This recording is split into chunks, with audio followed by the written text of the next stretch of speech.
Hello my Poke people and welcome and all to the 5 most exciting things, at least for me, that so far we have seen in Sun and Moon. I've been kind of going crazy round in circles thinking about all that we know about this game, as my last ridiculous theory video can show you, and I felt now that everything has basically been explored to death in detail and with new information confirmed coming very soon, it's a good time to kind of consolidate my thoughts and really tell you what and why gets me going for Sun and Moon. So without further ado, let's start with number 5, and that has to be the region itself, and in a big way simply because it's so unique to have this so cut off region from the rest of the Poke World that itself is divided into 4 islands featuring a massive diversity of little microcosms and environments that just seem so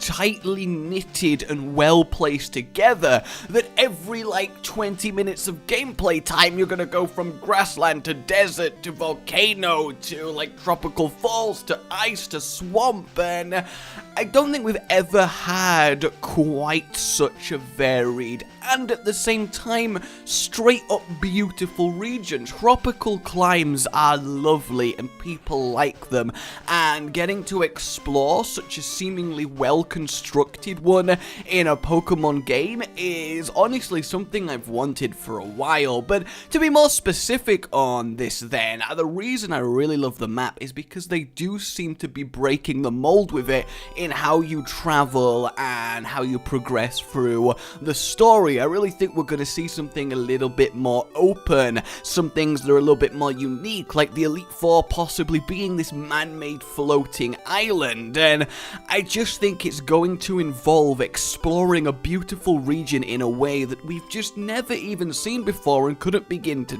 guess. I think we have some real awesome surprises in store, and if I've got to give the award to one of the islands, it's got to be the bottom right one. I think this by itself perfectly describes and shows why I am just so thrilled to bits for what I think is head and shoulders going to be the best region. In one island, we have ourselves a lovely little shallow pool area, a set of mini islands, we have bits of a forest, we have ruins and an old temple, we have a cliffside and a sort of sensei's house on a hill, we have an oasis, we have a lovely beach, we have a trailer caravan site, we have an inn, we have a giant elevator up a mountain to a frost snowy area, we then have sort of barren, stony granite mountains with an observatory, we have a swamp, we have this foggy, creepy forest, this sort of sacrifice ritual stone setup, we have a creepy walled ghost spooky city, we have a classic oriental city with throwbacks to previous games that's looking really pretty, we have straight up desert, we have rocky waste, we have this lovely arid cliffside going down, a power plant, all of this packed into just one of the 4 islands in such a tight-knit and loopy way. I mean, is that not just beautifully exciting? So yeah, number 5, the actual region itself. Number 4 then is, this one's quite an obvious one to say, and I just want to say it's not all happy smiles and loveliness. There are a few things I'm not thrilled with Sun and Moon, but that's not for now. So number 4 is the Pokemon itself. So far, and this is kind of a rare thing to say, but so far every single Pokemon we have seen looks really freaking, I mean, I don't want to say cool because, some of them are cute, some of them are weird, but I guess interesting and just, let's say, objectively well designed. Because while you might not like the look of Poplio because it looks really derpy, and I kind of agree, it is a well-designed Pokemon. It has a really distinct aesthetic and personality coming across, and every single one of them seems to do that. A little hard-shelled, massive-jawed beetle as a basic bug, the world's angriest HM slave, an adorable, light, fragile bird, a koala with a freaking stump that it fights with, a rocky dog. I mean, every design and idea has been on point, and it goes beyond that as well. Each of them have really neat stories behind them. You know, one of the things I love to do is identify the real-world inspirations for Pokemon. I did it with the starters in that video, got a Sandcat for Litten as an example, and stuff like Yungoos mirroring the fact that loads of mongoose were brought into Hawaii to deal with a rat problem, but then became an infestation by themselves, and that is represented by Yungoos being everywhere in early route. Is really good to me. I appreciate little touches like that, and I think it really adds to bringing a real life place that is so rich in culture and diversity to life in the context of a Pokemon universe. So I'm really thrilled to find more of them out and see how they relate. I will say that Magearna is the only one so far that I just really dislike. I just hate how it looks in every single way. I just do. I'm just not a fan of that Pokemon, but everything else I think so far, on average, is one of the best designed and quality of Pokemons that we are going to see. Yes, Pokemons! I like that word, it's fun to say, that we are going to see, perhaps even more than Kalos, because by this point with the number of reveals in Kalos, there were definitely some that I was like, but so far, really, I would use anything that's been revealed on my team fairly happily. I kind of would. I really am liking it. So, in terms of ideas and just quality of art direction and aesthetic, the actual Pokemon really do it for me. So let's get a little bit more, I guess, less obvious with these at number 3, and that's the themes of the region.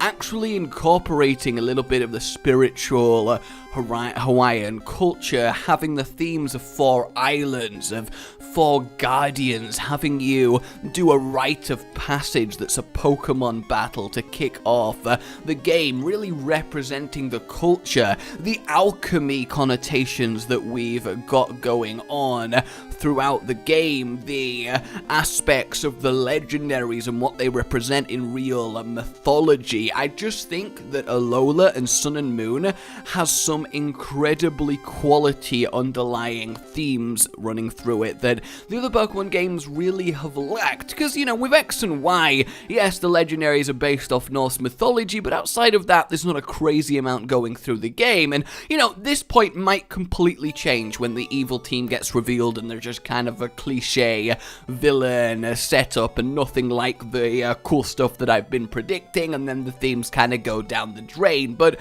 until that point, we have the groundwork for a really meaningful, intertwined, and kind of thought-provoking setup with how everything is being represented and tying into its real-world counterparts, and that really makes me happy. I kind of like a bit of deeply layered thematic meaning going on. It unleashes the inner English literature teacher inside of me, which, you know, is kind of traumatic experience. I'd prefer to keep them locked and chained. Much less hassle for everyone that way. So, yeah, definitely the actual themes of the island. Maybe finding out what the Guardians are, because it doesn't sound like it's going to be a Pokemon, because it has 2 names. So, yeah, I'm really pumped to just explore and find more connections that we've been finding in all of the theories.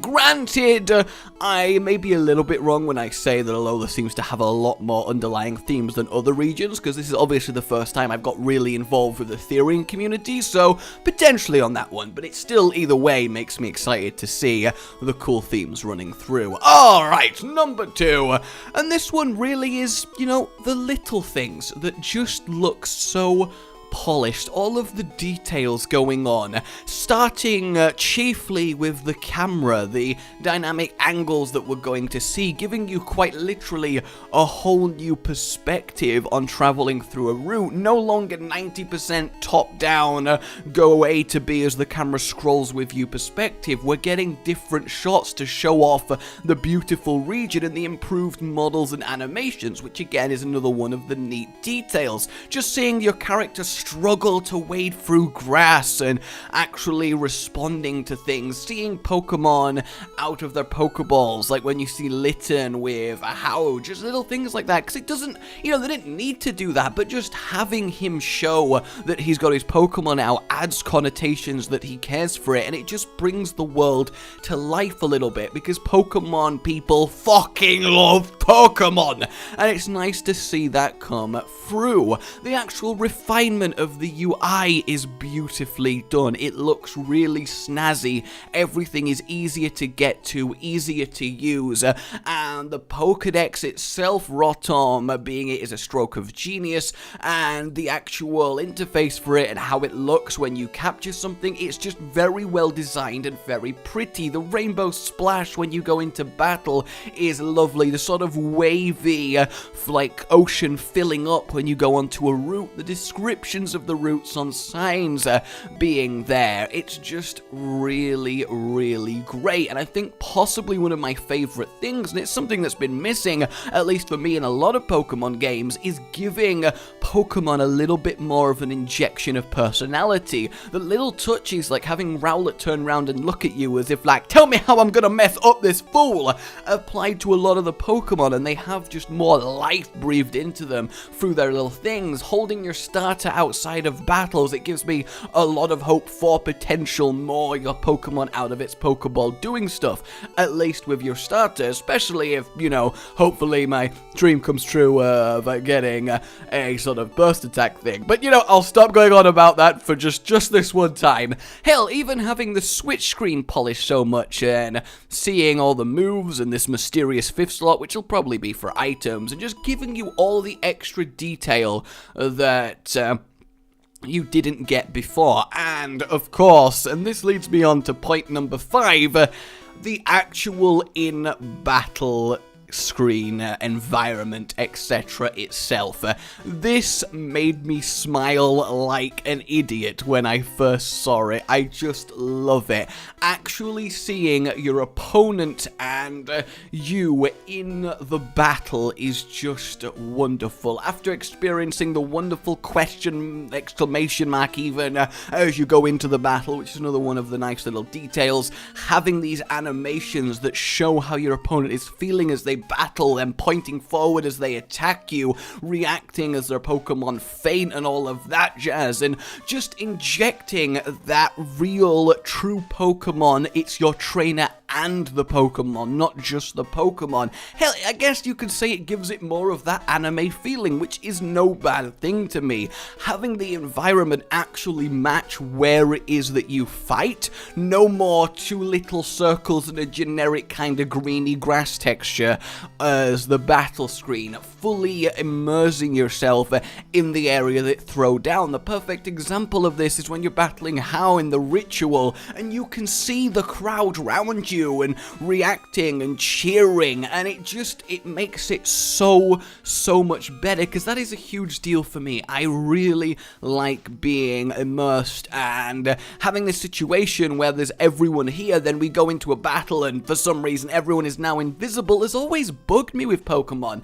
It's the same way it used to bug the hell out of me that Pokemon would just still sprite pictures in battle that barely moved ever, just stationary images firing little particle effects at each other. The switch to 3D and permanently moving Pokemon injected so much needed life, in my opinion, to the game, and this seems to be once again taking that step up and just making the actual battle experience, which is, supposedly the chief thing that you play Pokemon for, the actual battling, that makes sense, into a much more lovely experience. And I do like the fact that the UI has made everything a lot easier. I like that you can see the attack raise and lowers of the various things that you can raise and lower. I like that you can see the super effective or not very effective, because someone like me with hundreds of hours, I still have a terrible memory and I forget. And yes, you can make the argument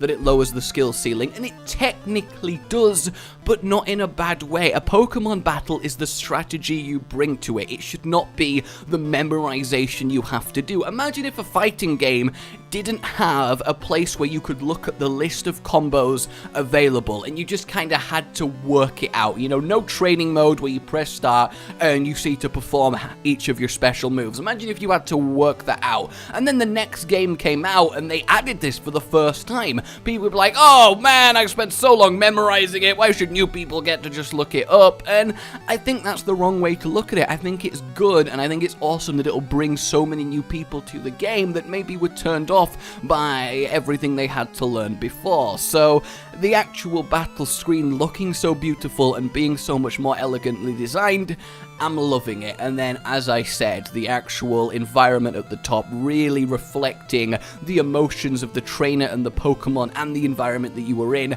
that gets me really pumped for Sun and Moon. So there you go, guys. Let me know what your things that are making you for Sun and Moon are. I would love to hear them. So have a discussion in the comments, and I'll be back with more theories and fun when new information gets released. But until then, keep being awesome, and I will see you next time. Like if you enjoyed it. Oh, goodbye.